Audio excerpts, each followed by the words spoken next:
আপনার জয়ের পেছনে কারণ হচ্ছে সন্ত্রাস, আপনি সন্ত্রাসের মুখ। দিনহাটার মানুষ কিছুদিন শিয়ালের কাছে মুরগি পুষতে দিয়েছিল। রাজনীতির ক্ষেত্রে আপনি আপনার বাবাকেও ছাড়েননি। শুভেন্দুর মতন অন্যকে বাবা বানানো, সেই কাজটা আমি করিনি। নির্বাচন কমিশনকে সামনে রেখে এটা একটা বড় রিগিং। এটা বলতে পারি যে 7 মণ তেলও পুড়বে না, রাধাও নাচবে না। অনন্ত মহারাজ, সব মানুষ যদি তার দ্বারা নিয়ন্ত্রিত হতো তাহলে তো সবাই ভারত সম্রাট হয়ে যেত। সন্ত্রাস মুক্ত নির্বাচনের আশ্বাস কি উদয়ন গুহ দিচ্ছেন? আমরা প্রতিরোধে বিশ্বাস করি, আক্রমণে নয়। বিজেপি দাবি করছে পরিবর্তন। এইবার পরিবর্তন। দিনহাটা কোচবিহারের রাজনীতির ক্ষেত্রে একটি সংবেদনশীল জায়গা এবং এই জেলার রাজনৈতিক ভরকেন্দ্রও বটে। দ্য ওয়ার্ল্ড স্পেশাল 26 জেলা ঘুরতে ঘুরতে আজ পৌঁছে গেছে কোচবিহারে। কোচবিহারের মানুষ কি বলছেন শুনবো, ভোটের হাওয়া কোন দিকে বুঝবো। তবে আজ এই মুহূর্তে দিনহাটাতে পৌঁছে দ্য ওয়ালের মুখোমুখি দিনহাটা তৃণমূল কংগ্রেস প্রার্থী উদয়ন গুহ।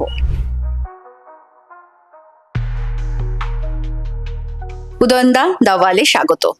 দাদা, প্রথমেই জানতে চাইবো যে প্রচার তো জোর কদমে চলছে এবং আপনি উত্তরবঙ্গ উন্নয়ন মন্ত্রী, কতটা সাড়া পাচ্ছেন এবং তৃণমূল কংগ্রেস এবার এখান থেকে কটা আসন পেতে পারে? উত্তরবঙ্গ উন্নয়ন মন্ত্রী বলে নয়, আমি ঘরের ছেলে এবং সারা বছর ধরে মানুষের সাথে যোগাযোগ রাখি। স্বাভাবিকভাবেই ভোটের সময় আলাদা করে নতুন করে কিছু আমাকে মানুষের সামনে গিয়ে অ্যাপিল করা বা নতুন করে কিছু বলার প্রয়োজন হয় না। জাস্ট যোগাযোগটা রাখা এবং সারা বছর ধরে মানুষের সাথে থাকবার ফলে যে তাদের পক্ষ থেকে যে সাড়াটা পাওয়া উচিত সেই ধরনের সাড়াই আমি পাচ্ছি। আমরা আপনার প্রচারেও ছিলাম, দেখলাম মানুষের সঙ্গে জনসংযোগও করছেন আপনি। শুভেন্দু অধিকারীর সাথে আপনার লড়াই সর্বজন বিদিত, সেটা বিধানসভার ভেতরে হোক বা বাইরে, এবং সবসময় তার একটা অভিযোগ থাকে এই দিনহাটা সহ কোচবিহারে আপনার জয়ের পেছনে কারণ হচ্ছে সন্ত্রাস, আপনি সন্ত্রাসের মুখ। এই সাংবাদিকরা তো ঘুরছেন দিনহাটায়, বিভিন্ন চ্যানেলের প্রিন্ট মিডিয়ার সাংবাদিকরা এসে ঘুরছেন, তারা দেখছেন। সবাই যে আমার সাথে যোগাযোগ করছেন তারও কোনো মানে নেই। কিন্তু দিনহাটা বিধানসভা কেন্দ্রে বা দিনহাটা মহকুমার কথাই বলবো, যে ঘুরে কি কোথাও মনে হচ্ছে যে এখানে কোনো সন্ত্রাস হচ্ছে বা সন্ত্রাস আছে? সন্ত্রাস যারা করতো, বিশেষ করে একজন ব্যক্তি যিনি এই সন্ত্রাসের মাথায় ছিলেন, সন্ত্রাসকে তিনি নিজের প্রয়োজনে ব্যবহার করতেন, তিনি 24 সালে লোকসভা নির্বাচনে পরাজিত হওয়ার পর দিনহাটা দিক থেকে মুখ ঘুরিয়ে নিয়েছেন, দিনহাটার দিকে আর সেইভাবে আসেননি। তার ফলে তারপর থেকে আর দিনহাটায় কোনো সন্ত্রাসের বাতাবরণও নেই। আপনি যার দিকে ইঙ্গিত করতে চাইলেন সেই প্রসঙ্গে আসবো, তার আগে আরো একটা প্রশ্ন শুভেন্দু অধিকারীর অভিযোগের ক্ষেত্রে আপনার কাছে জানতে চাইবো যে সবসময় তিনি বলেন যে রাজনীতির ক্ষেত্রে আপনি আপনার বাবাকেও ছাড়েননি। রাজনৈতিকভাবে যখন এই সরকার বা আগের সরকারের কোনো রকম তুলনা হয়েছে বা কোনো একটা কাজের ভিত্তিতে কথা হয়েছে, তখন সমালোচনা সরকারের সেই সময়কার সরকারের সমালোচনা করতে গিয়ে যদি মনে হয়ে থাকে যে বাবাও ওই কাজটা করেছিলেন, তাহলে সেটাও সমালোচনা আমি করেছি। কিন্তু বাবাকে অসম্মান করা, বাবাকে অপমান করা এবং শুভেন্দুর মতন বাবাকে অস্বীকার করে অন্যকে বাবা বানানো, সেই কাজটা আমি করিনি। সবটাই রাজনীতি এবং নীতির আদর্শেই আপনি করেছেন। বললাম তো যে আমি বাম আমলে রাম শ্যাম যদু মধু বা অন্য XYZ সব নেতার সমালোচনা করব বা তারা যে কাজটা করেছিলেন সেটা ভুল হয়েছিল বা আজকের পরিপ্রেক্ষিতে যদি বিচার করতে গিয়ে আজকে যদি সেটা ভুল হয় তাহলে সেই সময় সেটা ভুল ছিল, সেটা বলতে গিয়ে আমি আর 5 জন ভুল করেছিলেন, আমার বাবা ভুল করেননি সেই কাজটা করে, এটা তো আমি বলতে পারি না। উদয়নদা, কমল গুহ তিনি ফরওয়ার্ড ব্লকের একেবারে প্রবাদ প্রতিম নেতা ছিলেন এবং একেবারে আপনারও বাম ঘরানায় সেখানে বড় হয়ে ওঠা, সেই নীতিতে বড় হয়ে ওঠা। তারপর যখন তৃণমূল কংগ্রেস একেবারে দক্ষিণপন্থী একটা দলে আসলেন, কোথাও গিয়ে কি নীতি আদর্শ সাথে কম্প্রোমাইজ করতে হয়েছিল? এই ব্যাপারটা আমি ঠিক অতটা বুঝি না যে কে বাম কে ডান বা কি পার্থক্য। সংসদীয় রাজনীতিতে বাবাও যুক্ত ছিলেন, আমিও যুক্ত, বা যারা অতি মানে নিজেদেরকে বাম বলেন বা মনে করেন যে তারা একদম আদর্শ একেবারে সব সব ঠিক আছে, তারা নিয়ে রেখেছেন, সব তারাই যা করেন সেটাই আদর্শ, তারাও তো ওই সংসদীয় রাজনীতিতেই বিশ্বাস করেন। তারাও কটা আসনে জেতা যায়, সেই কটা আসনে জিততে গিয়ে এমনকি হুমায়ুন কবিরের সাথে হোটেলে বসে গোপন বৈঠক করেন, কি নওশাদ সিদ্দিকীর সাথে আসন ভাগাভাগি করেন। তাহলে মমতা বন্দ্যোপাধ্যায়, অভিষেক বন্দ্যোপাধ্যায় বা আমি নিচু তলায়, আমার সাথে তাদের পার্থক্যটা কোথায়? কোনো পার্থক্য নেই। এক সময় আমরা শুনেছিলাম, তখন আমি তাদের সাথেই তো ছিলাম, যে কংগ্রেস এবং বিজেপি এই দুটো দলের থেকে সমদূরত্ব বজায় রাখবে বামপন্থীরা। তো সেই দেখলাম যে বামপন্থীরাই কংগ্রেসের সাথে একেবারে দহরম মহরম করে জোট করে ভোট লড়লেন। তারপরে এবারও নানা রকম চেষ্টা হলো কংগ্রেসের সাথে জোট তৈরি করবার। কংগ্রেস জানিয়ে দিল যে তারা একাই লড়বে, না হলে পরে তো আসন ভাগাভাগি করে এবারও লড়তে। এটা কি আদর্শ? এটা মানে ওই দিনের শেষে ভোটে জিততে হবে, তো সেটা আমারও, সেটা ওই তথাকথিত বামপন্থীদেরও। বেশ, আপনি যখন তৃণমূল কংগ্রেসে আসেন, অর্থাৎ রাজ্যে ক্ষমতার মানে যখন পালাবদল হয়, তারপর মমতা বন্দ্যোপাধ্যায়ের হাত ধরে এই দলে আপনার আসা। একটা অভিযোগ উঠে আসছে, রবীন্দ্রনাথ ঘোষের মতন একেবারে পুরনো যে নেতারা রয়েছে তাদের বসিয়ে দেওয়া হয়েছে, তাদের টিকিট না পাওয়া, এর পেছনেও কি কোথাও গিয়ে আপনার হাত, এমন অভিযোগ তোলা হচ্ছে? আমার এত ক্ষমতা নেই যে কাকে টিকিট দেব কাকে টিকিট দেব না, অতদূর পর্যন্ত আমার হাত পৌঁছয়নি। আর এটা পুরোটাই কলকাতার থেকে নিয়ন্ত্রিত হয়, এবং তারা বিভিন্ন জায়গার থেকে খবর সংগ্রহ করে নিয়েই এই সিদ্ধান্তগুলো নেন। তারা এত বড় একটা দল চালাচ্ছেন, তা সেটা করবার ক্ষেত্রে তারা একজনের কথাতে বা দুজনের কথাতে এত বড় একটা সিদ্ধান্ত নেবেন, আমি সেটা বিশ্বাস করি না। বিভিন্ন সোর্সের থেকে নানা রকম খবর সংগ্রহ করে তারা এই সিদ্ধান্ত নিয়েছেন বলেই আমার মনে হয়। সেক্ষেত্রে নির্বাচনের আগে তাদেরকে বসিয়ে দেওয়া, এবং অনেকেই দেখেছি যে দল ছেড়ে যারা চলে যাচ্ছেন, কোথাও গিয়ে ভোটে তৃণমূল কংগ্রেসের ভোট বাক্সে কোনো রকম এফেক্ট ফেলবে? টিকিট না দেওয়াটা আর বসিয়ে দেওয়াটা কি এক জিনিস? আমার কথা হচ্ছে, তৃণমূল কংগ্রেস এই রাজ্যে 291টা কেন্দ্রে প্রার্থী দিচ্ছে, পাহাড়ের 3টে বাদে 291টা কেন্দ্রে প্রার্থী। এখন এই 291টা কেন্দ্রে তো 291 জনকেই প্রার্থী দিতে পারবে, তার বেশি তো আর পারবে না। তৃণমূলের হয়ে 291 জনই লড়বে।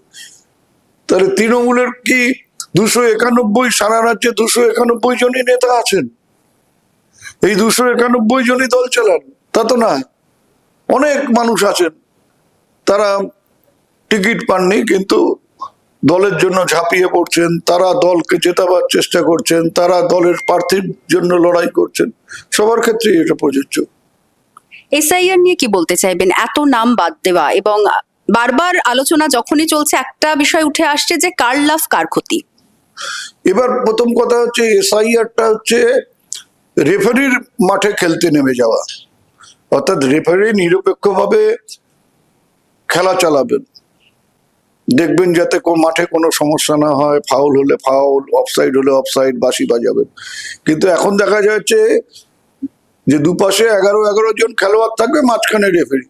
এখন রেফারি দেখা যাচ্ছে যে একটা দলের হয়ে বল নিয়ে আর একটা দলের গোল মুখে দৌড়চ্ছেন।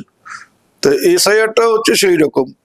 নির্বাচন কমিশন তারা নিরপেক্ষভাবে স্বচ্ছ ভোটার তালিকা তৈরি করার মধ্যে দিয়ে ভোট পরিচালনা করবেন। এখন দেখা যাচ্ছে যে নির্বাচন কমিশনকে সামনে রেখে এটা একটা বড় রিগিং ভোটের কারা করছে? বিজেপি করছে নির্বাচন কমিশনকে কাজে লাগিয়ে। এবং সেই রিগিং মানে এতদিন আমরা দেখেছি বা শুনেছি যে ভোটের সময় রিগিং হয়, ছাপ্পা ভোট হয়। এক্ষেত্রে দেখলাম যে ভোটের আগেই নির্বাচন কমিশন রিগিং করবার চেষ্টা করছেন, এবং কেন্দ্রীয় শাসক দলের হয়ে তারা বিজেপি যাতে এই রাজ্যের সুবিধে পেতে পারে তার ব্যবস্থা করছেন।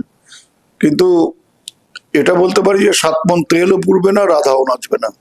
ভোটার তালিকায় যেমন বাদ দিয়েছেন, তেমনি এর একটা প্রতিক্রিয়া, সেই প্রতিক্রিয়ার ফলটা সেটা বিজেপির কাছে একে ভয়ানক হবে। আপনি তো দীর্ঘদিনের রাজনীতিক, কি বিশ্লেষণ? এই যে বললেন বিজেপির কাছে ভয়ানক হবে, বিজেপি দাবি করছে এর ফল তাদের ঘরে ঢুকবে, অর্থাৎ একেবারে ছাকনির মতন ছেকে বাদ দেওয়া হয়েছে, যে নির্বাচনটা হবে সেটা তাদের ফরেই যাবে। আচ্ছা, কাকে বাদ দেওয়া হচ্ছে? বিজেপি বাদ বা নির্বাচন কমিশন বাদ দিয়েছেন? কাকে বাদ দিয়েছেন? নির্বাচন কমিশন বলতে পারবেন যে এই লোকগুলো, যে 27 লক্ষ লোকের নাম বাদ দেওয়া হয়েছে, বা তারও আগে আরো প্রায় 60 লক্ষ লোকের নাম বাদ গেছে, প্রায় 90 লক্ষর উপরে লোকের নাম বাদ গেছে, এই লোকগুলো তার মধ্যে মৃত যারা মৃত ও ছেড়ে দিন, বাকি যারা নানা কারণে বাদ যেতে পারে প্রথম ইয়েতে, তারা কি ভারতীয় নাগরিক না ভারতীয় নাগরিক নয়? নির্বাচন কমিশন বা দেশের সরকারকে বলতে হবে যে এরা ভারতীয় নাগরিক। যদি যদি বলেন যে ভারতীয় নাগরিক, তাহলে প্রত্যেকটা ভারতীয় নাগরিক 18 বছরের উপরে, যদি তার মানসিক কোনো সমস্যা না থাকে, তাহলে তার ভোটার অধিকার আছে, তাকে ভোট দিতে হবে। তাহলে আর না হলে যদি সে তাকে বলে যে না এরা ভারতীয় নাগরিক নয়, তাহলে তাকে তার বিরুদ্ধে আইনগত ব্যবস্থা গ্রহণ করতে। একটা লোককে কি চিহ্নিত করা গেছে 90 লক্ষের মধ্যে যে এই লোকটা ভারতীয় নাগরিক নয় বলে তাকে ভোটার তালিকা থেকে বাদ দেওয়া হয়েছে? কি অনুপ্রবেশকারী, কি রোহিঙ্গা? নির্বাচন কমিশনের হিম্মত হয়নি, বিজেপির হিম্মত হয়নি একটা মানুষকে, এত মানুষ, তার মধ্যে এত লক্ষ লক্ষ নাকি অনুপ্রবেশকারী, এত লক্ষ লক্ষ রোহিঙ্গা মুসলমান, তা একটা মানুষকে চিহ্নিত করা গেল না। আর এই যে বলা হয়েছিল যে যদি ধর্মীয় কারণে ওপার বাংলার থেকে কেউ এপাশে এসে থাকেন, তিনি নাগরিকত্ব পাবেন, এবং তার ক্ষেত্রে তাকে অনুপ্রবেশকারী, নাগরিকত্ব না পাওয়া পর্যন্ত তাকে অনুপ্রবেশকারী বলা হবে না। যদি ওপারের কোনো সংখ্যালঘু, ওপারের সংখ্যালঘু, ধর্মীয় সংখ্যালঘু, তারা ধর্মীয় অত্যাচারের কারণে ওপার থেকে এপারে এসে থাকেন, তাহলে তারা কেউ অনুপ্রবেশকারী না। আমি তো আপনাকে দেখিয়ে দেবো যে কত হিন্দু ভোটারের নাম বাদ গেছে। তারা কি, ক্ষোভ রয়েছে মানুষের মধ্যে? ভীষণ ক্ষোভ আছে। এবং এই যে লাইনের সরকার, বন্দির সরকার, কখনো নোট বন্দি করে মানুষকে লাইনে দাঁড় করাচ্ছে, কখনো এই যে ভোট বন্দি করে এসআইআর এর নামে মানুষকে লাইনে দাঁড় করাচ্ছে, কখনো গ্যাস বন্দি করে গ্যাসের লাইনে মানুষকে দাঁড় করাচ্ছে। তো মানুষের ক্ষোভ হবে না? কাজ পেলে সবাই এসআইআর এর লাইনে দাঁড়িয়ে আছে, তাদের রুজি রোজগারের উপর টান পড়ছে, তাদের মানসিক শান্তি নষ্ট করে দিয়েছে নির্বাচন কমিশনকে হাতে নিয়ে বিজেপি। তো মানুষের কি মানে এমনি এমনি ছেড়ে দেবে? দাদা, রাজবংশী ভোট ব্যাংক কতটা ফ্যাক্টর হবে এবারের নির্বাচনে? ওইভাবে আমরা রাজনীতি করি না, রাজবংশী, মুসলিম, হিন্দু ওভাবে করি না। আমরা মানুষের জন্য কাজ করি। সে কাজ করতে একটা রাস্তা তৈরি করব, সে রাস্তা দিয়ে কি আমি বলে দেবো যে শুধু মুসলিম হাঁটবে, কি শুধু হিন্দু হাঁটবে, কি শুধু রাজবংশী হাঁটবে? আমাদের কথা হচ্ছে উন্নয়ন করতে হবে, মানুষের পাশে থাকতে হবে, মানুষের পাশে দাঁড়াতে হবে। সেই সুফল পেয়ে যারা যারা আমাদের পাশে থাকবেন, আমরা তাদের নিয়েই এগিয়ে যাব। অনন্ত মহারাজ, আমি বলছি তো যে এই নির্বাচন বা আগের নির্বাচনগুলো তো আমরা দেখেছি যে কোনো ব্যক্তির উপর সেইভাবে কিছু নির্ভর করে না। হয়তো কারো কিছু মানুষের উপর কন্ট্রোল থাকতে পারে, কিন্তু একটা বিধানসভা কেন্দ্রে প্রায় 3 লক্ষ ভোটার, সেখানে একজন মানুষের দ্বারা যে নিয়ন্ত্রিত হতো, যে মানুষই হোক, আমি কোনো ব্যক্তির দিকে ইয়ে করছি না, সে যেই হোক না কেন, তার নিয়ন্ত্রণে কিছু মানুষ থাকতে পারে। সব মানুষ যদি তার দ্বারা নিয়ন্ত্রিত হতো, তাহলে তো সে সবাই ভারত সম্রাট হয়ে যেত। আপনি শুরুর দিকেই যার ইঙ্গিত করতে চাইলেন, আমি এবার সেই নিশীথ প্রামাণিকের প্রসঙ্গে আসব। তৃণমূল কংগ্রেসের একজন একেবারে সাধারণ নেতা থেকে আজকে তার এই প্রভাব প্রতিপত্তি, এবং যখনই কোচবিহার বা দিনহাটায় আপনার নামের সাথে তার নামের তুলনা চলে আসে, কিভাবে দেখেন? দেখান দেখি তো কোনো ব্যাপার নেই। তৃণমূল করতো, সেখান থেকে বিজেপিতে গেছে, কিছু ব্যাপার ক্লিক করেছে, একটা জায়গায় পৌঁছেছে, আবার সেখান থেকে নিচে পড়েছে। এবং আমার ব্যক্তিগতভাবে এটাই স্যাটিসফ্যাকশন যে ওকে মানে দিনহাটার রাজনৈতিক মাঠ থেকে আমরা বের করে দিতে পেরেছি। অর্থাৎ দিনহাটায় যে রাজনীতিটা করতো সেটা ছেড়ে ও এখন মাথা ভাঙায় আশ্রয় নিতে বাধ্য হয়েছে। কারণ এবার ও বুঝতে পেরেছিল দিনহাটায় দাঁড়ালে পরে এবার ওর সামনে সমূহ বিপদ। সেটাকে এড়াবার জন্য ওর উপরওয়ালার নেতাদের ধরে মাথা ভাঙায় গিয়ে আশ্রয় নিয়েছে। এবার দিনহাটার মানুষ কিছুদিন শিয়ালের কাছে মুরগি পুষতে দিয়েছিল, তো সে মুরগির কি হাল হয়েছে দিনহাটার মানুষ টের পেয়েছে। এখন মাথা ভাঙার মানুষ ওই শিয়ালের কাছে মুরগি পুষতে দেবেন কিনা সেটা ঠিক হবে আগামী 23 তারিখ। একটা প্রশ্ন করব দাদা, যে আপনার টার্গেট কে? নন্দরানী দল, শিউলি সাহা, অনিল বসু, নাকি অভিষেক বন্দ্যোপাধ্যায়? এই প্রসঙ্গে এই জন্যই আসলাম যে তারা যে বিশাল ব্যবধানে জিতেছে উপনির্বাচনে, আপনারও জয়ের মার্জিন ঠিক ততটাই ছিল, এবং নিন্দুকেরা বলেন যে এই জয়ের পেছনে কোথাও গিয়ে একটা রহস্য রয়েছে। কি বলবেন? জয়ের পেছনে রহস্য আমি জানি না কি রহস্য ছিল, বিশাল মার্জিনে জয়ের পেছনে সেটা আমার পক্ষে জানা সম্ভব না। তবে ওই অভিষেক বা অনিল বসু এদের সাথে তো আমার কেমন করে তুলনা হবে। তারা লোকসভার প্রার্থী ছিলেন, আমি বিধানসভার প্রার্থী, এবং আমি যে ভোটে জিতেছি 1,64,000 ভোট, সেটা এখন পর্যন্ত পশ্চিমবাংলার বিধানসভা নির্বাচনের ক্ষেত্রে মানে হাইয়েস্ট হয়ে আছে। সেটা হয়েছে জনগণ চেয়েছে, হয়েছে। এবং পুরোটাই উদয়ন গুহর নিজের কারিশমা এবং জনসংযোগ। আমি আবারও বলছি, ব্যক্তিগত কারো কারিশমাতে কোনো ভোট একা হয় না। যতই তার জনসংযোগ থাক, যতই মানুষের পাশে আমি গিয়ে দাঁড়াই, আমি যদি মেশিনারি ঠিক করতে না পারি, আমি যদি সংগঠন ঠিক না করতে পারি, এবং দলীয় সংগঠন এবং ভোটের মেশিনারির মধ্যে কিন্তু অনেক পার্থক্য আছে। তো সেইটা যারা গুছিয়ে করতে পারবে তারা ভালো ফল করতে পারবে। এই বয়সেও আপনি এতটা ফিট, এবং নির্বাচনী প্রচার যেভাবে সামলাচ্ছেন, মানে সুস্থ থাকতে ডায়েটে কি থাকছে?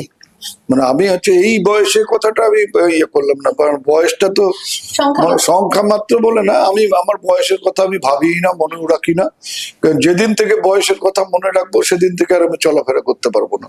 তাই আমার কত বয়স হয়েছে আমি সেটা কখনোই ভাবি না। সত্যি মানে এটা আমি বলতে হয় বলে বলা না, মানে আমি মানে এটা বলছি যে আমার জীবনে আমি কখনো বয়সের কথা ভাবি না। আমি যাদের সাথে হয়তো সারাদিন কাজকর্ম করে এসে খানিকটা আড্ডা মারলাম, খানিকটা গল্প গুজব করলাম, তারা হয়তো আমার ছেলের বন্ধু। তাদের সাথে বসে কফি হাউসে বসে একটু গল্প করলাম, কথা বললাম, আমার বন্ধু বান্ধব তারাই। তা কাজেই আমি বুড়ো হয়েছি এটা ভাবার কোনো কারণ নেই। খাওয়া দাওয়ার ব্যাপারে আমি চিরকালই খানিকটা রেস্ট্রিকশন নিয়ে করতাম, এখন তো মানে আরো করছি। এখন মানে এগুলো যদি শরীরকে ফিট রাখতে হয়, বাড়িতেও চাপ থাকে যে উল্টোপাল্টা খাওয়া চলবে না, আমি এখন অনেকগুলো খাওয়াই বন্ধ করে দিয়েছি। আমার খাওয়া কিন্তু মানে আমি আজকে 1 বছরের উপরে হলো ভাত ছুটছি না, এবং ভাতের বদলে যে রুটি খাওয়া সেটাও খাই না। মানে রাতে একটা রুটি খাই, সারাদিনে আর ভাত নেই। তো এই কিছু কি খান তাহলে সারাদিনে? আমি সকালবেলা দই মুসুলি খাই, কিছু ফল খাই, দুপুরবেলা 1 বাটি ডাল, একটা সবজি, 1 পিস মাছ খাই, আর রাতে একটা রুটি, 1 বাটি ডাল, সবজি, একটু ছানা, এটা আমি খাই। সকালে 1 কাপ চা খাই। এছাড়া আমি আর সারাদিনে চা বা অন্য কোনো নেশাও নেই আমার। সারাদিনে 1 কাপের বেশি 2 কাপ চা খুব রেয়ার, মানে ওই 1 কাপ চা। তো এই করে চলছে।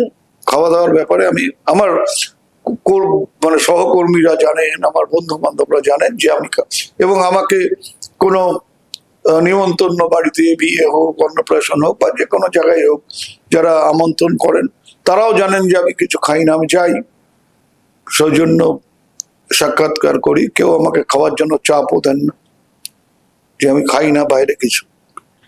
এবারে নির্বাচনে তৃণমূল কংগ্রেস কত আসন পেতে পারে, কি আশা করছেন? কারণ বিজেপি দাবি করছে পরিবর্তন। না না, পরিবর্তন তো দাবি করেন, কিন্তু এক এক সময় অনেকটা ভুলও করে ফেলেন। কোনো একটা মিটিংয়ে আমি দেখছিলাম ভারতবর্ষের প্রধানমন্ত্রী বলছিলেন, বাংলাতেই বলার চেষ্টা করছিলেন, এইবার পরিবর্তন, আর এরা বলছিল বিজেপি সরকার। মানে শ্রোতারা, উনি বলছিলেন পরিবর্তন দরকার, আর শ্রোতারা বা দর্শকরা ওখান থেকে চিৎকার করে বিজেপি সরকার। অর্থাৎ পরিবর্তনটা মনে হচ্ছিল যেন বিজেপি সরকারের পরিবর্তন দরকার, সেটাই মনে হচ্ছিল।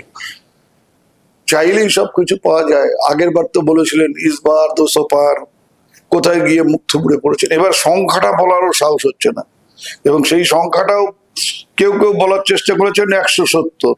তা 200 বলে শুধু 70-77 নেমেছে। তা 170 বললে কোথায় নামবে সেই রেশিও করে আমাকে বের করতে হবে, এখন সময় নেই ওটা। সব শেষে যেটা জানতে চাইবো যে দিনহাটা কার হতে চলেছে আবারও এবারের নির্বাচনে, এবং যে কোনো নির্বাচনে আমরা কোচবিহার একটা উত্তপ্ত পরিস্থিতি তো দেখি, সেই সন্ত্রাস মুক্ত নির্বাচনের আশ্বাস কি উদয়ন গুহ দিচ্ছেন? উদয়ন গুহ তো আর একা সন্ত্রাসকে ঠেকাতে পারে না, সবার সহযোগিতা নিয়ে সন্ত্রাসকে। আজ পর্যন্ত দিঘাটায় কোনো সন্ত্রাস নেই। খুচখাচ কিছু হলে হতে পারে, কিন্তু সেটাও মানে ও পাড়ায় ফুটবল খেলা বা ক্রিকেট খেলা নিয়েও সেরকম কিছু হয়ে থাকতে পারে। কিন্তু সন্ত্রাস কেউ না করলে, কোনো জায়গার থেকে প্ররোচনা না এলে, আমরা প্রতিরোধে বিশ্বাস করি, আক্রমণে নয়। তো কাজেই আমার মনে হয় এখন পর্যন্ত সন্ত্রাসহীন ভাবে ভোট যে প্রক্রিয়াটা চলছে, এটাকে চালিয়ে যাওয়া যেতে পারে 12 দিন, সমস্যা হবে না।